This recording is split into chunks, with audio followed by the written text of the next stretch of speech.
आजादी का ये अमृत महोत्सव वर्ष भी है। हम सब ने 15 अगस्त 2022 को देश की आजादी के 75 वर्ष पूरे किए हैं। आजादी के इस अमृत महोत्सव वर्ष में इन 75 वर्षों की इस यात्रा को हम लोगों ने, बहुत सारे लोगों ने बहुत नजदीक से महसूस किया होगा। किसी ने 15 वर्ष, किसी ने 5 वर्ष, किसी ने 20 वर्ष, किसी ने 30 वर्ष, किसी ने 40, किसी ने 50 वर्ष की इस यात्रा को नजदीक से देखा होगा। भारत दुनिया की एक ताकत बन रहा है, लेकिन दुनिया की एक महाताकत के रूप में भारत को स्थापित करने के लिए अभी बहुत कुछ किए जाने की आवश्यकता है। इसके लिए किसी दूसरे पर जिम्मेदारी डाले बगैर प्रधानमंत्री मोदी जी ने 15 अगस्त 2022 को लाल किले की प्राचीर से देश को कुछ महत्वपूर्ण मंत्र दिए थे। पंच प्रण भी उसी का एक हिस्सा है। हर व्यक्ति को अपनी विरासत पर गौरव की अनुभूति करनी होगी। कृतज्ञता ज्ञापित करना अपने पूर्वजों के प्रति, अपनी परंपरा के प्रति, यह भी उसी का हिस्सा है। हमें विकसित भारत बनाना है। विकसित भारत बनाने के लिए हमारे स्तर पर क्या प्रयास हो सकता है? हर व्यक्ति जो जिस क्षेत्र में कार्य कर रहा है, अगर वह अपने कर्तव्यों का ईमानदारी पूर्वक निर्वहन करने लग जाए,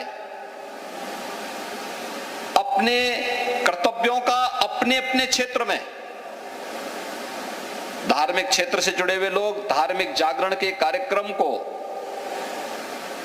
व्यवस्थित रूप से आगे बढ़ा दें, व्यापारिक संगठनों के लोग व्यवस्थित तरीके से उन कार्यक्रमों को आगे बढ़ा लें, शिक्षा जगत से जुड़े हुए लोग शिक्षा के उस क्षेत्र में नई प्रगति के द्वार खोल लें, प्रशासन से जुड़े हुए लोग प्रशासनिक व्यवस्था के साथ, समाज सेवा के क्षेत्र में जुड़े हुए लोग समाज सेवी एक निश्चल और निष्पक्ष भाव के साथ कार्य करना प्रारंभ कर देंगे।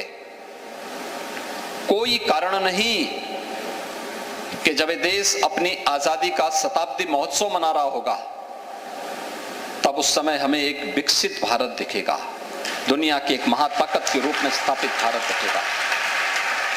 हमारा देश मजबूत हो, हमारा देश और हमारा धर्म सुरक्षित हो, ये कौन ऐसा भारतीय होगा जिसके मन में इस प्रकार का भाव न हो?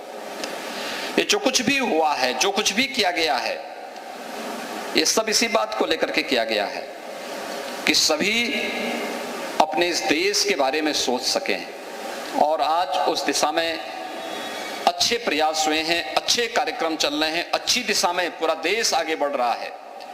हम सब भी उसका अनुसरण करें, अपने कर्तव्यों का पालन करें। गुलामी के किसी भी उस अंश को जो हमारे मन में पराधीनता का भाव जागृत करता हो, उसको कतई हम स्वीकार न करें। वो किसी भी प्रकार की भाव का बोध हो सकता है, जो हमें पराधीनता की ओर अग्रसर करता हो, उसे हमें नहीं स्वीकार करना है। और यही कारण रहा। वेदांती जी तो जब मंच पे चलते हैं तो उनकी दिशा, अगर उनको उत्तर चलना है तो दक्षिण की तरफ जरूर जाएंगे, और चलते चलते अचानक मुड़ जाते हैं। लेकिन जो उन्होंने कहा, महंत वैद्यनाथ जी महाराज,